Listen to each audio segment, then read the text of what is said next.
नमस्कार, मैं हूं पूजा सिंह और आप देख रहे हैं राजपथ उत्तर प्रदेश। दोस्तों, हरियाणा विधानसभा चुनाव में चुनाव प्रचार रुक गया है और सभी पार्टियों ने अपनी पूरी ताकत, पूरा दमखम लगाया है इस चुनाव को जीतने में। भारतीय जनता पार्टी हो, कांग्रेस हो या फिर बसपा, इनेलो का गठबंधन, सभी ने अपनी पूरी ताकत झोंकी है, ये कहना गलत नहीं होगा।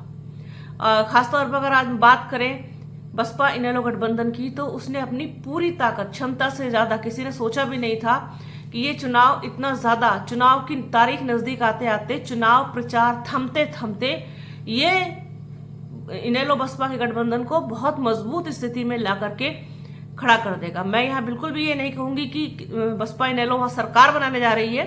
सरकार बनाने जैसी स्थिति अभी बाद में पता चलेगी, लेकिन मजबूत स्थिति में आपको दिखाई देगी वहां पर इनेलो बसपा, ऐसा ग्राउंड रिपोर्ट्स कहती हैं। क्योंकि जितनी भीड़ रैलियों में आई है इनेलो बसपा की, वो शायद किसी और पार्टी की रैली में आई हो, और अपार जनसमूह। और वो मैं ये नहीं कह रही कि कांग्रेस की रैली में नहीं आए, वहां भी आए हैं लोग। भारतीय जनता पार्टी की रैली में भी भीड़ होती है। प्रधानमंत्री नरेंद्र मोदी को बहुत लोग सुनने आए, राहुल गांधी, प्रियंका गांधी को भी बहुत लोग सुनने आए। लेकिन बसपा इनेलो वाली जो रैली है, खासतौर पर अगर बसपा की बात करें, तो उसकी रैली की खासियत ये होती है कि जो लोग आते हैं वहां पर, वो अपने मन से आते हैं, बिन बुलाए आते हैं।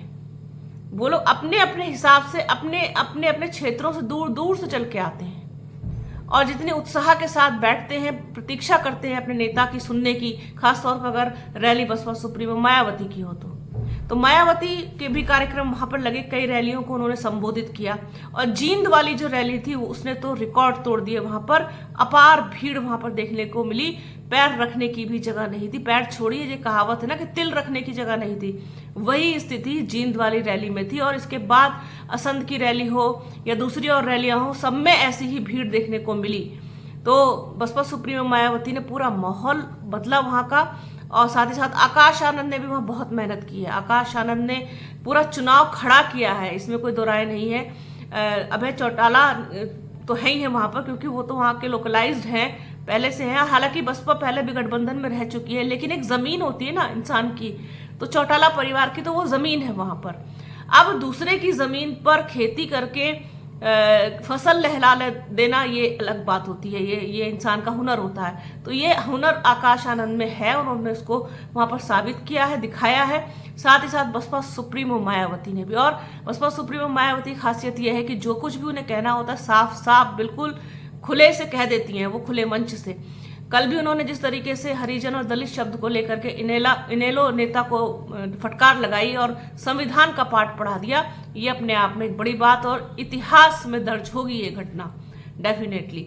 तो उनको जो कहना होता है वो कह देती हैं, और किसी से उनको वो नहीं रहता है कि कौन बुरा मानेगा या कौन क्या खफा होगा या फिर कितना नुकसान होगा बीएसपी को, इसकी परवाह वो कभी नहीं करती हैं।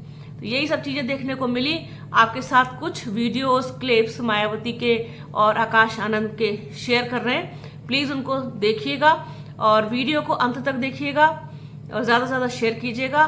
तो बने रहिए हमारे चैनल के साथ। हमारे चैनल को लाइक कीजिए, शेयर कीजिए, सब्सक्राइब कीजिए, बेल आइकन जरूर दबाइएगा। अपना और अपनों का बहुत ख्याल रखिए। जल्द मिलूंगी आपसे एक नए वीडियो में, एक नए मुद्दे के साथ, एक नई चर्चा में। तब तक के लिए जय हिंद। डॉक्टर अंबेडकर ग्राम विकास योजना के तहत बड़े पैमाने पर उत्तर प्रदेश में देहातों को विकसित किया गया। मान्यवर श्री कांशीराम जी शहरी समग्र विकास योजना के तहत शहरों को विकसित किया गया और उन बस्तियों पर विशेष ध्यान दिया, उन बस्तियों की तरफ जहां पर दलित वर्ग के लोग और पिछड़े वर्ग के लोग रहते थे। तो जो पहले सरकारें रही, तो जहां पर दलित और पिछड़े वर्ग के लोग रहते थे, उनका वो विकास नहीं करती थी। तो गांव में जाते ही मालूम पड़ जाता था ये दलितों की बस्ती है, ये पिछड़ों की बस्ती है।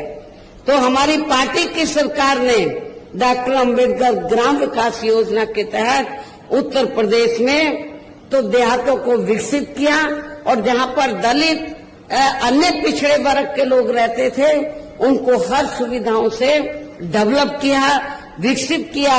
और उसका असर ये हुआ कि चाहे वो दलित वर्ग के लोग हों या अन्य समाज के लोग हों, अपर कास्ट के भी लोग हों, तो जब वो गरीब लोग अपने बेटी की बहन बेटी की शादी करते थे तो सबसे पहले प्राथमिकता वो डॉक्टर अंबेडकर गांव को देते थे कि हमारी लड़की को सभी सुविधाएं मिलेंगी।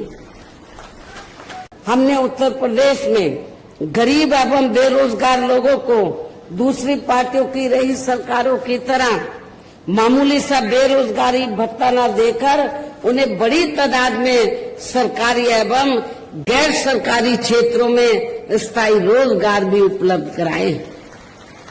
इसके साथ ही गरीब भूमिहीन लोगों को खेती करने के लिए उन्हें फ्री सरकारी जमीन भी दी है तथा गरीब आवासहीनों को जिनके पास रहने के लिए अपने पक्के मकान नहीं थे उनके हमने 2-2 कमरों के पक्के मकान सरकार की ओर से फ्री में बना के दिए और वहाँ पे जो उनकी और जरूरतें थी शिक्षा की, हॉस्पिटल की और भी जो जरूरतें थी रोजमर्रा की उसका भी हमने वहाँ पर प्रबंध किया जिससे वहाँ लाखों गरीब लोगों को काफी फायदा पहुंचा है।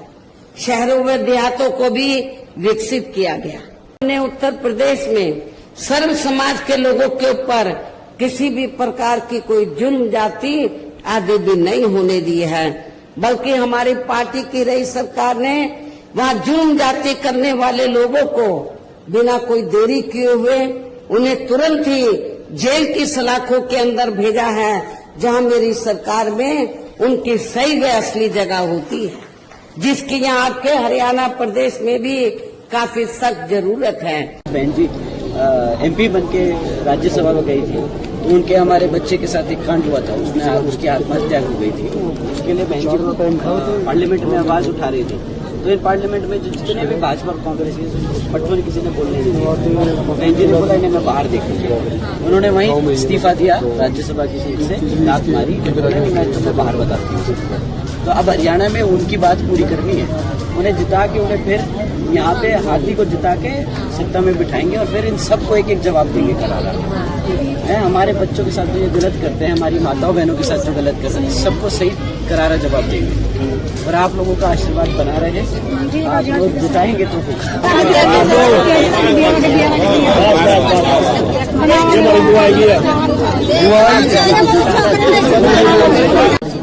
बच्चों को काम देना और ये नशे का जो यहाँ पे बड़ा तकलीफ है, नशे की बहुत बड़ी दिक्कत है यहाँ पे, उसको भी एकदम खत्म करेंगे। अपना भविष्य नहीं खराब करेगा, बच्चों का भविष्य खराब होगा, दिक्कत आएगी। हाँ जी,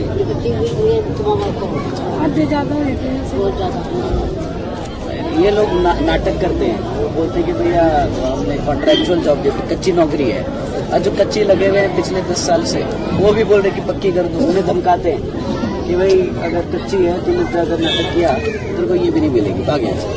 ऐसे हरकत हमारे बच्चे बेचारे ना कुछ बोल पाते ना कुछ कर पाते हैं, नहीं देते। पर आप इस बार सब लोग आप लोग ही जिताते हैं। देखिए बहन जी के हाथ मजबूत करने, यहाँ पे हाथी पे बटन दबाना और बहन जी को जिताना बस। ना मैं, ना प्रत्याशी, ना कोई और, सिर्फ बहन जी है।